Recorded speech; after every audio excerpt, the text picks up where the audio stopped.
नमस्कार दोस्तों, जय श्री राम। हर हर महादेव। आशा करते हैं कि आप सब अच्छे होंगे। चुटकी भर सिंदूर के उपाय से बन सकते हैं आपके बिगड़े काम, जीवन में होगी तरक्की और खुशहाली। चुटकी भर सिंदूर के उपाय से बन सकते हैं आपके बिगड़े काम। सिंदूर यानी कुमकुम का हिंदू धर्म में विशेष महत्व है। बहुत सारी धार्मिक कार्यों में भी सिंदूर का उपयोग किया जाता है। पति की लंबी आयु के लिए विवाहित स्त्रियां सिंदूर से मांग भरती हैं।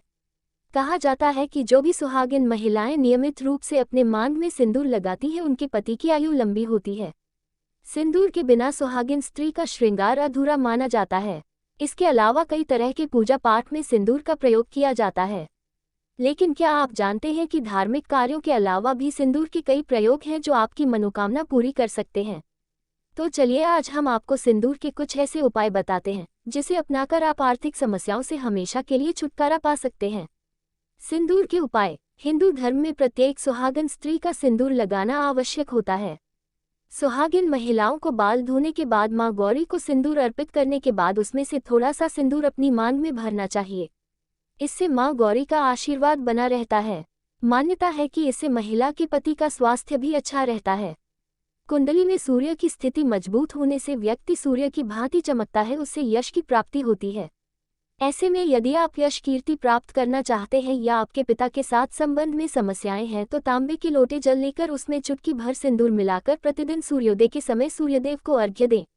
ज्योतिष के अनुसार यदि आपका व्यापार मंदा चल रहा हो तो आप एकाक्षी नारियल पर सिंदूर लगाकर उसे लाल कपड़े से बांधकर उसकी पूजा करें। पूजा करते समय मां लक्ष्मी का स्मरण करें। इसके बाद नारियल को व्यवसाय के स्थल पर सुरक्षित रख दें। ऐसा करने से पैसों से जुड़ी समस्या दूर हो सकती है।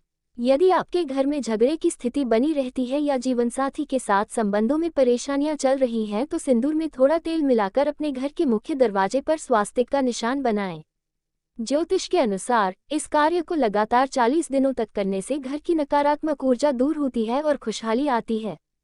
कहा जाता है कि गणेश जी को सिंदूर दान करने से आत्मविश्वास में वृद्धि होती है।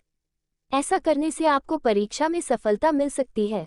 यदि आप भगवान गणेश के चरणों में सिंदूर अर्पित करेंगे तो नौकरी संबंधित समस्या दूर हो सकती है। इसके अलावा यदि आप नौकरी में तरक्की पाना चाहते हैं तो आप शुक्ल पक्ष के गुरुवार को पीले वस्त्र में सिंदूर से 63 नंबर लिखकर माता लक्ष्मी के चरणों में अर्पित कर दें। ऐसा आपको 3 गुरुवार तक करना होगा। इससे आपकी नौकरी संबंधित समस्या दूर हो सकती है। मांग के बीच में ही लगाना चाहिए सिंदूर। हिंदू सुहागिनों को सिंदूर को लेकर विशेष ध्यान रखना चाहिए। मान्यताओं के अनुसार यदि पत्नी के मांग के बीचों बीच सिंदूर लगा हुआ है तो उसके पति की अकाल मृत्यु नहीं हो सकती। जो स्त्री अपनी मांग के सिंदूर को बालों से छिपा लेती है उसका पति समाज में भी छिप जाता है। जो स्त्री बीच मांग में सिंदूर न लगाकर किनारे लगाती है ऐसी स्थिति में महिला का पति भी उससे किनारा कर लेता है। यदि स्त्री ने बीच मांग में सिंदूर भरा है तो उसके पति की आयु लंबी होती है। सिंदूर का महत्व बताने के लिए काफी है रामायण का ये प्रसंग। रामायण में एक प्रसंग आता है जब बाली और सुग्रीव के बीच युद्ध हो रहा था तब श्री राम ने बाली को नहीं मारा था। जब बाली के हाथों मार खाकर सुग्रीव श्री राम के पास पहुंचे तो श्री राम ने कहा कि तुम्हारी और बाली की शक्ल एक जैसी है, इसलिए मैं भ्रमित हो गया। अब आप ही बताएं श्री राम की नजरों से भला कोई कैसे छिप सकता है। कहा जाता है कि जब श्री राम ने ये देख लिया कि बाली की पत्नी तारा की मांग सिंदूर से भरी है तो उन्होंने सिंदूर का सम्मान करते हुए बाली को नहीं मारा था। दूसरी बार जब सुग्रीव ने बाली को ललकारा तब तारा स्नान कर रही थी। उसी समय प्रभु श्रीराम ने देखा कि मौका अच्छा है और उन्होंने बाण छोड़ दिया। अब आप ही बताएं कि जब मांग में सिंदूर भरा हो तो परमात्मा भी उसके पति को नहीं मारते, फिर उनके अलावा ऐसा कौन करेगा। रामायण का ये प्रसंग निश्चित रूप से विवाहित महिलाओं के जीवन में सकारात्मक बदलाव ला सकता है। पति की लंबी आयु, उनके मान सम्मान और बेहतर वैवाहिक रिश्तों के लिए सही तरीके से सिंदूर लगाना बहुत जरूरी है।